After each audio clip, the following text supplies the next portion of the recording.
As a young guy, I'd just bought my very first house. It was a simple little house on the edge of town. I had big plans for it. I wanted to fix it up, make it look nice, and then maybe sell it later to make some extra money.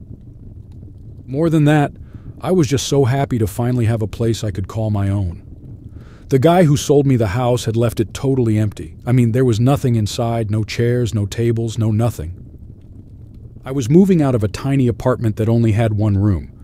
So, to be honest, I didn't have much stuff to put in the house. Still, I was pretty quick. I moved all my things into the house in just the morning and a bit of the afternoon. But once everything was inside, the house still felt really big and empty. It was a strange feeling being in such a big place with so little in it. My first night there was okay, but it was hard to sleep. The house kept making these strange noises. Even though the house looked kinda new, it was really old. It was built like 70 years ago.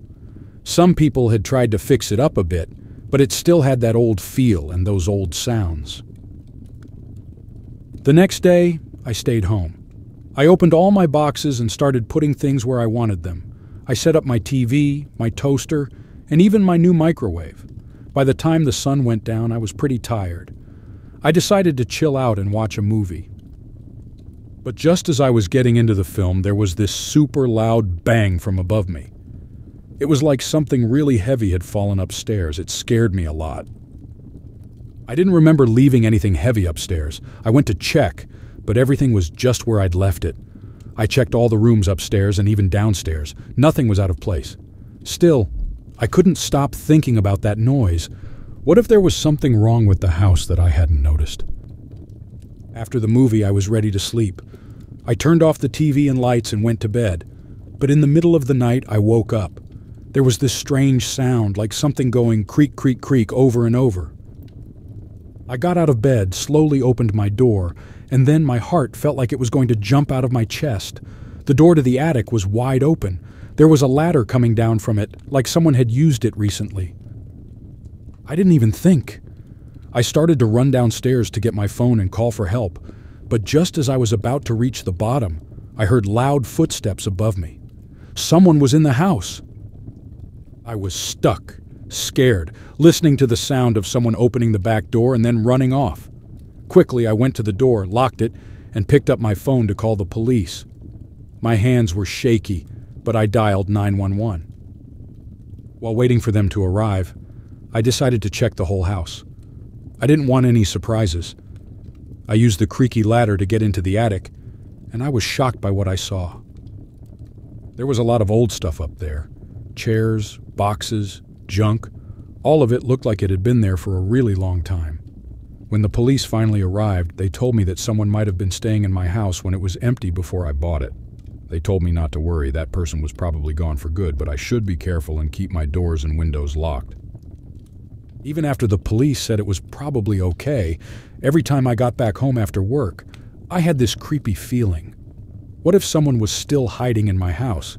Now, before I tell you more, I want to mention something. Have you heard of Aura? It's this awesome digital security service that keeps an eye on your personal details online. It's super important, especially nowadays. Aura can help keep your internet use safe. They check if your personal info is out there in the wrong places and let you know if someone is trying to mess with your data. In America, a lot of people have had their data stolen. It's a big problem and can cost a lot of money. But with Aura, you can feel safe. Even though it sounds tricky, it's really easy to use. I tried it, and in just a few minutes, Aura was checking the whole internet for my data. They found some of my details on bad websites and got rid of them for me. So, if you want to keep your personal stuff safe, you should definitely check them out. They even have a 14-day free trial. Just go to Aura.com and see for yourself. I really think everyone should give it a go. Keeping your personal details safe is so important.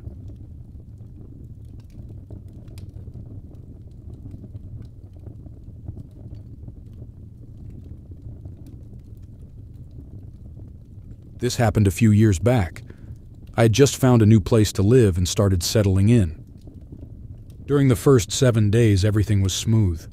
I took my stuff out of the boxes, went to a local store, bought some basic furniture, and arranged everything in the house just the way I had imagined. The main reason for shifting to this house was that my job now allowed me to work from home. Therefore, I needed a place where I could work without getting disturbed by any noise or distraction. This house, being a bit far from the hustle and bustle of the city, was the perfect spot for me. One sunny day, after having a nice homemade breakfast and setting up my laptop to start work, there was a sudden knock on my door. I stood up, walked to the door, and opened it. To my surprise, it was Mr. Bob, my landlord. He had a big grin on his face. "Hey, how's everything going?" he asked with a friendly tone. "I'm doing well, Mr. Bob. Thanks for asking," I replied, slightly puzzled as to why he was at my door. He chatted about the weather and some other general stuff for a few moments. Then he mentioned he just wanted to check up on me and see if everything was okay. With a wave and a smile, he left. I thought it was a bit odd. It would have been simpler if he had just sent me a text or a call instead of showing up without notice. The day moved on, and by evening the morning's surprise visit was out of my mind. After having a light dinner, I decided to explore the neighborhood a bit. Since the houses were quite far apart, I hadn't really seen my neighbors' homes. I walked for a good 45 minutes, enjoying the calm evening breeze. But as I approached my house, I noticed a car parked a little way down the street. It wasn't in front of any house in particular. The car looked familiar. As I got closer, it hit me. It was the same car Mr. Bob had when he showed me the house, but there was no sign of him around. I quickly went inside my house and peeked through the window to see if Mr. Bob might be in my backyard or garden, but there was no one. Feeling uneasy, I decided to lock all the doors and windows. I tried to distract myself with a movie, but the strange feeling wouldn't leave. An hour or so later, I heard another knock. Going to the door and looking through the small peephole, I saw Mr. Bob standing there with that same smile. Feeling a mix of annoyance and confusion, I opened the door. "Hi again. Just wanted to see how your evening was going," he cheerfully said. "Thanks, Mr. Bob, I appreciate it. But could you please give me a heads up next time you decide to visit? Just so I'm prepared," I asked him, attempting to keep the conversation light and polite. Mr. Bob said sorry, explaining he was just ensuring I was all good with the new home. I told him I was in the middle of something and quickly closed the door. But something felt off. The way he spoke, and especially how he looked at me, gave me a chill down my spine. Clearly he didn't get the hint. Maybe it was just me overthinking, but he didn't seem right. That night, I had trouble sleeping. Tossing and turning, I tried to figure out the best way to tell Mr. Bob that he should respect my privacy. While he owned the place, I was the one living there. It was my home now. Suddenly, I was jolted awake by another knock. Glancing at my clock, it was past midnight. Annoyed and scared, I thought, this had better not be Mr. Bob. Turning on a hallway light, I approached the front door. I peeked through and, to my dismay, saw Mr. Bob holding a big bag. Angrily, I opened the door. "Why are you here? It's so late," I said, almost yelling. He calmly explained that he'd received an alert on his phone about a possible gas leak in the house. The bag, he said, had tools for a quick fix. This was odd, though, because none of the house alarms had gone off. Skeptical, I told him I'd handle it in the morning. As I began to shut the door, he wedged himself, seemingly accidentally blocking it. He looked at me with that creepy smile again. "It won't take long." He motioned towards the basement door and said he needed to show me the issue.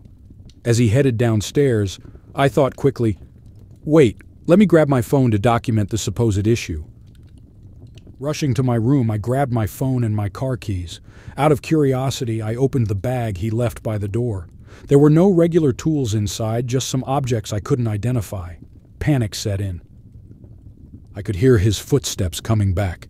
I bolted out of the house, locked the door behind me, jumped into my car, and sped off. While parked in a nearby lot, I called the police. They came promptly, but by the time they arrived, Mr. Bob was still there, but his bag was gone. They never found it. After all this, the only thing I got was the chance to break my lease without any penalty. But what he was planning to do, or what was in that bag, remains a mystery to me. The fact that he's out there, possibly trying the same trick on someone else, haunts me.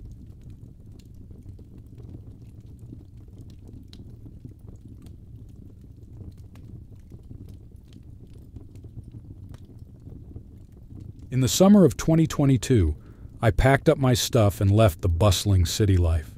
The city was so noisy, and living in a tiny apartment surrounded by so many people wasn't my cup of tea anymore. I had dreamed for a while of living in a place where I could stretch out and not bump into my neighbors every 2 seconds. So when June came around, I was more than ready to start a new chapter in a different place. Finding a new home was a challenge, especially because there weren't many rental homes available in the area I was eyeing. But after some searching, I stumbled upon a cozy little house that was just right for me. I didn't hire any moving services. Instead, I rented a U-Haul truck, and for 2 days I loaded, drove, and unloaded all my belongings by myself. It was exhausting, but the thought of having a place to call my own kept me going. The first evening in my new house was one to remember. As I was setting up my bedroom, I heard a familiar ping sound from my phone. Thinking it was probably a message from a friend or family member, I headed downstairs to the kitchen where I had left it. To my surprise, the message wasn't from anyone I knew. It was a text saying, "Welcome to the neighborhood." The number was unknown to me. Now, this was strange. I hadn't introduced myself to any of the locals yet, and the only number I had saved was that of my landlord. Feeling a little uneasy, I decided to ignore it and focus on setting up my new home. The living room was next. I wanted to make it comfortable so that I could relax after all the hard work. I assembled the TV stand and pieced together my couch. I wasn't aiming to finish setting up the entire house in a day, but I at least wanted to have the basics ready. My last task for the evening was the bathrooms. I began with the one on the ground floor. After placing the essentials there, I headed upstairs to my personal bathroom. But then, that familiar ping sound came again. Feeling a mix of curiosity and irritation, I decided to finish arranging a few more things before checking the message. Once I was done, I went downstairs expecting to see my phone on the kitchen counter. But it was nowhere in sight. Confused, I checked the living room and even the bathrooms. But my phone seemed to have vanished. Feeling a bit frustrated, I tried to remember where I might have left it, thinking perhaps my tiredness was playing tricks on me. In an attempt to freshen up, I splashed some cold water on my face. Hoping that my phone would eventually turn up, I continued setting up the upstairs bathroom, trying to shake off the unease that the mystery text had caused. After leaving the bustling city life, I took some time off from my job, thinking it would be great to set up my new home without any work pressures. I mean, once my working days would start, I knew I'd be way too worn out to fix up my house properly. So one evening, after I had arranged most of the stuff upstairs, I began picking up the discarded cardboard boxes scattered all around. Tiredly, I hauled them to the garage, thinking about what I'd do with them later. But when I stepped back inside, a strange feeling washed over me. There, right across the room, was my phone. Oddly enough, it was sitting in plain view on the countertop. I felt a chill. How could I have missed it before? I had searched everywhere. Nervously, I reached out and checked my phone. My heart skipped a beat when I saw a new message, which was a photo of my newly assembled couch, clicked from somewhere inside my house. The timestamp was from just a few moments ago. The realization dawned on me that someone had been inside while I was upstairs. Panicking, I rapidly scanned my surroundings, checked every nook and corner, even though the house was mostly empty. My mind raced. Was the person still here? Who could it be? Why were they in my house? I even tried to recreate the picture by standing where I believed the intruder had stood. In a haze of anxiety and fear, I finally snapped out of it, realizing I should call for help. As I was about to dial, my phone buzzed with another message. It said, "Come outside." Almost immediately, the doorbell echoed in the silent house. Terrified, I sprinted up the stairs and barricaded myself in my bedroom. I managed to call the police, explaining to them the situation as best I could. My phone kept buzzing with more texts, but I dared not look. Soon I heard noises from the front of the house, then nothing. All was silent again. The next sound was the faint footsteps, pacing slowly around my house, gradually moving towards the back. The silence was deafening, and I held my breath, praying for the police to arrive soon. When they finally did, they searched everywhere but found no signs of the intruder, except for some shoe marks. But to be fair, many people had visited the place before I bought it, so they couldn't be sure whose they were. The eeriest part of it all? Realizing that someone had been so close, taking photos while I was oblivious to their presence. I've been here for almost a year now and haven't had any similar experiences since. But sometimes in the stillness of the night I can't help but wonder if they're still out there, watching, waiting, and I'd have no clue.